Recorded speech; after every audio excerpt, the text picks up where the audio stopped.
Blonlé, jeune fille, avait tout pour elle. Beauté, intelligence, joie de vivre avec sa famille dans son Haïti natal. Elle fut même couronnée Miss de beauté. J'ai grandi en Haïti et je peux dire que j'étais chanceuse de grandir dans une famille unie avec mon père, ma mère, mes petites sœurs. Tout était beau, j'avais pas vraiment beaucoup de problèmes. Quand j'ai eu 18 ans, une amie m'a invitée à participer à un concours d'intelligence et de beauté.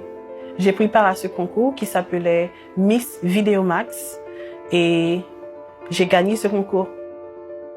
Après avoir gagné ce concours, j'ai eu droit à un visa américain, ce qui me permit de faire des voyages des États-Unis en Haïti pour les vacances. Ensuite, j'ai rencontré mon mari en Haïti et nous sommes venus aux États-Unis. Nous nous sommes mariés. J'ai eu des enfants, 2 enfants en fait. Ensuite, tout a basculé. Ce qui a basculé fut la maladie causant la cécité, une grande dépression rendant la vie très difficile. Ma première fille a été diagnostiquée d'autisme. Et puis mon garçon est tombé gravement malade. Et puis j'ai commencé à avoir des pertes de mémoire. Ensuite, un soir, pendant que mon bébé pleurait, j'ai allumé la lumière. Et j'ai compris que la lumière ne fonctionnait pas, alors que c'était moi qui étais devenue complètement aveugle. J'ai décidé d'aller voir un ophtalmologue. Quand je suis arrivée, il m'a fait passer des examens. Ensuite, il m'a regardé avec un air inquiétant. Et puis, il m'a dit que tu n'as pas de problème au niveau des yeux. Tu as un problème au niveau des nerfs optiques. Et qu'il fallait voir un neurologue rapidement. Tout ce qu'il y avait, c'était une inflammation au niveau de la tête, à l'intérieur. Et ce qui faisait que mon cerveau mette de la pression sur mes nerfs optiques. Et il me disait que cette maladie-là s'appelle tension intracrânienne et que cette maladie, en fait, c'est rare. Parce que eux, les médecins, en fait, ils n'ont pas encore découvert de guérison pour cette maladie-là. Donc, il m'a prescrit les médicaments juste pour gérer, pour améliorer le cas. J'ai commencé à prendre les médicaments qui n'agissaient pas vraiment. Je ressentais que les effets secondaires. J'avais envie de dormir toute la journée. Je me sentais lourde et déshydratée.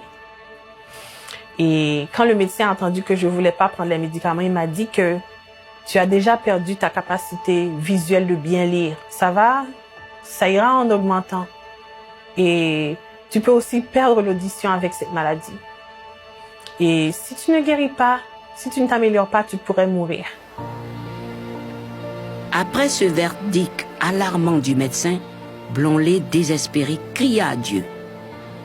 Quand j'ai crié à Dieu, j'ai dit à Dieu, il faut m'envoyer quelqu'un pour m'aider. Le même jour, je voulais aller me faire les cheveux dans un salon. Quand je suis arrivée, j'étais toute malade et il y avait la coiffeuse au salon elle me regardait bizarrement et puis elle m'a dit « Mais est-ce que tu as un problème? Parce que je trouve que tu es bizarre. » J'ai commencé à lui raconter comment j'étais malade et que le médecin m'a dit que si je trouve pas de solution, je pourrais mourir.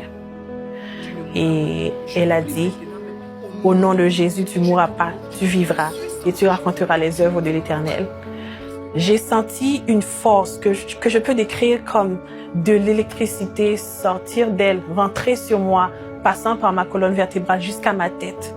Je sentais que j'allais exploser, j'ai dû retenir la chaise. Avec cette expérience de la puissance du nom de Jésus, elle se tourna sérieusement vers le Seigneur. Après que la dame ait prié pour moi, je me suis rendu compte qu'il y avait plus en Jésus que ce que je connaissais. J'ai commencé à regarder les émissions des églises réveillées, j'ai commencé à prier avec eux. Et c'est alors que j'ai commencé à sentir le Saint-Esprit. J'ai vraiment remis ma vie à Jésus pour de bon. Et c'est là que j'étais vraiment née de nouveau. Ensuite, je voulais aller plus loin avec Jésus et ne pas regarder que les vidéos sur YouTube. Je voulais vraiment sentir son pouvoir se manifester. Je voulais d'une église locale. Un jour, invité dans une église au nom évocateur Rebirth, qui veut dire renaissance, Blondley trouva une communauté joyeuse avec la dame pasteur qui pria beaucoup pour elle.